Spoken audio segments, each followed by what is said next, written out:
January 16, 1942. The Bataan Peninsula, Philippines. World War II was a war of machines.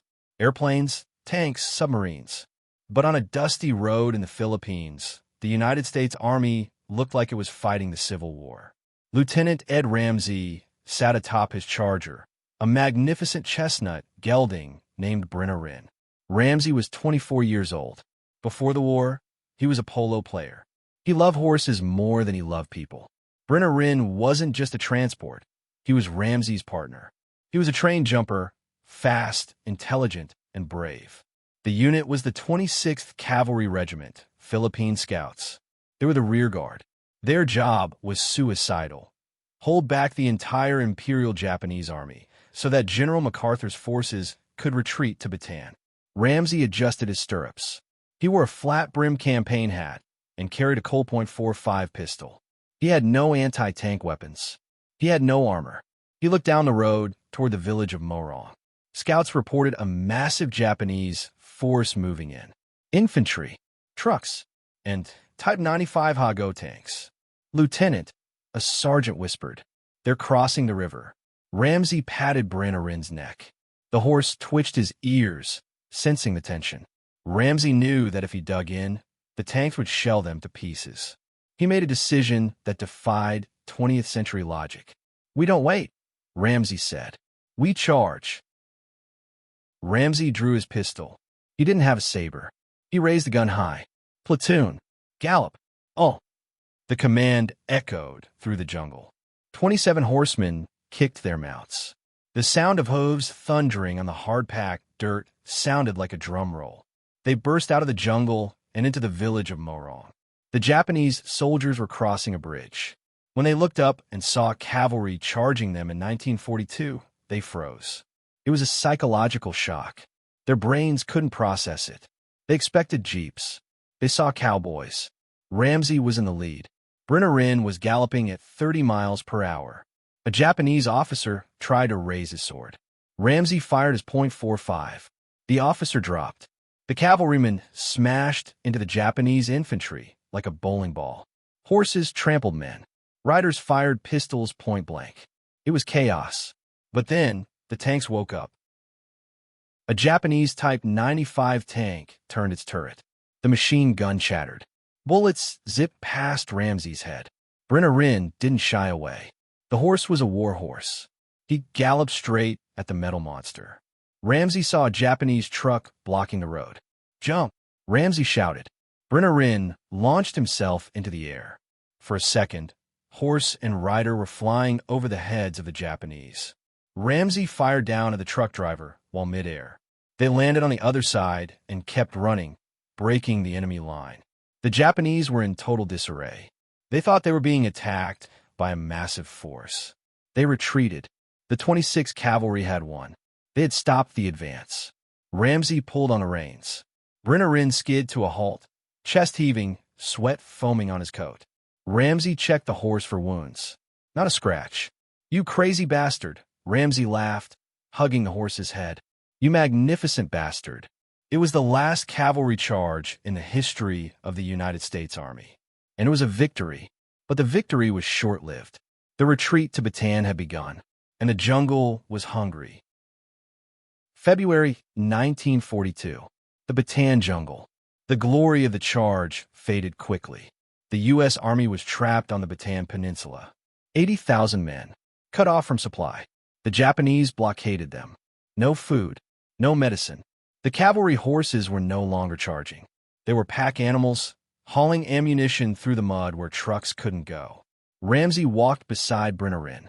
The horse was losing weight. His ribs were showing. Ramsey shared his own meager rations with the horse. He fed him rice. He fed him dry grass. The bond between the men and their horses deepened. In the terrifying nights of shelling, the soldiers would sleep in the stables, curled up next to the animals for warmth and comfort. The horses were their friends, their therapists, their connection to humanity. But as the weeks dragged on, the men began to starve. Malaria and dysentery ran rampant. Soldiers looked like walking skeletons, and the supply officer looked at the horses not as friends, but as calories. March 1942. The Bataan Peninsula had become a graveyard of the living. The rations were cut to 1,000 calories a day, then 500, then 0. Men were boiling leather belts to make soup. They hunted monkeys, lizards, and pythons. But the horses were starving too. There was no grain. The jungle grass was too fibrous, causing colic. Bryn Awryn, the once powerful charger who had leaped over a Japanese truck, was now a skeleton wrapped in skin. His ribs protruded like the hull of a wrecked ship. He could barely stand. Ed Ramsey visited him every day. He groomed him, brushing the dirt from his coat. He talked to him. "We're going to get out of here, boy," Ramsey lied. "General MacArthur is sending ships." The horse would nudge Ramsey with his nose, trusting him completely. Ramsey wept when no one was looking. He knew the ships weren't coming, and he knew what was coming next. March 15th, 1942. General Jonathan Wainwright, commander of the forces on Bataan, sat in his tent. He was weeping.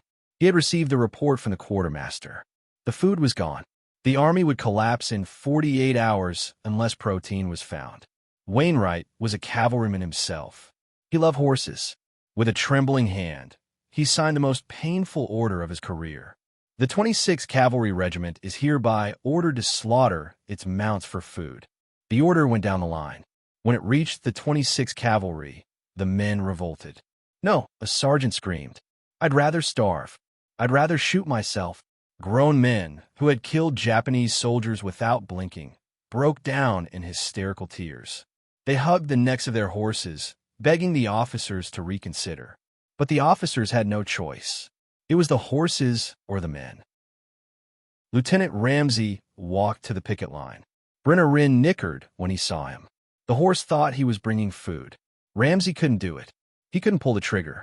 The regiment had set up a designated slaughter area. The rule was, no man shoots his own horse. You trade horses with another trooper. Ramsey led Bryn Awryn to the spot. The horse walked trustingly, following the man who had led him into battle. Ramsey stopped. He untied the halter. He pressed his forehead against the horse's forehead. He smelled the animal's scent, sweat, dust, and life. "I'm sorry," Ramsey whispered, tears running into his mouth. "Forgive me." He walked away. He didn't look back. He heard the single pistol shot. Crack! Ramsey fell to his knees in the dirt. A part of him died with that horse. The hero of Morong was gone. That night, the mess halls served fresh meat. Horse steak. The aroma filled the starving camp. Men who hadn't eaten meat in months were salivating. Their bodies were screaming for it, but their minds were screaming no. They stood in line, mess tins shaking. When they ate, many of them wept. They chewed the meat through tears. It tasted like ash. It tasted like betrayal. But saved them. The protein gave them the strength to fight for a few more weeks. General Wainwright later wrote, "I have never been so ashamed in my life, but I saved thousands of men by killing hundreds of friends." The 26th Cavalry ceased to be a mounted unit. They became infantry, but they carried the ghosts of their mounts with them. April 9th, 1942. Bataan fell. The largest surrender in American history. 75,000 American and Filipino troops laid down their arms. The Japanese began the infamous Bataan Death March. They forced the prisoners to walk 65 miles in the blistering sun without water. Those who fell were bayoneted. Those who asked for water were beheaded. Lieutenant Ed Ramsey watched the surrender from a ridge. He saw his friends being herded like cattle. He looked at his pistol. He had two choices: join the march and likely die, or disappear into the jungle and definitely fight. He chose to fight. He and a few others slipped away into the deep rainforest. He was sick. He had malaria, dysentery, and a festering wound. He weighed less than 100 pounds. But he had something the Japanese couldn't kill: rage. "I will not be a prisoner," Ramsey vowed. "I will be a ghost." For 3 years, Ramsey didn't just survive. He built an empire. He organized the Filipino resistance. He gathered farmers, teachers, and escaped soldiers. They called him the commander. By 1944, he commanded a guerrilla army of 40,000 men. They ambushed Japanese convoys. They blew up bridges. They sent intelligence to General MacArthur. The Japanese put a $50,000 bounty on Ramsey's head. They hunted him with dogs. They burned villages looking for him. But Ramsey was uncatchable. He moved at night. He struck and vanished. He rode a small native pony sometimes, but mostly he walked. Every time he killed a Japanese officer, he thought of Moron. He thought of the charge. He thought of the pistol shot that killed his horse. He wasn't fighting for strategy anymore. He was fighting for revenge.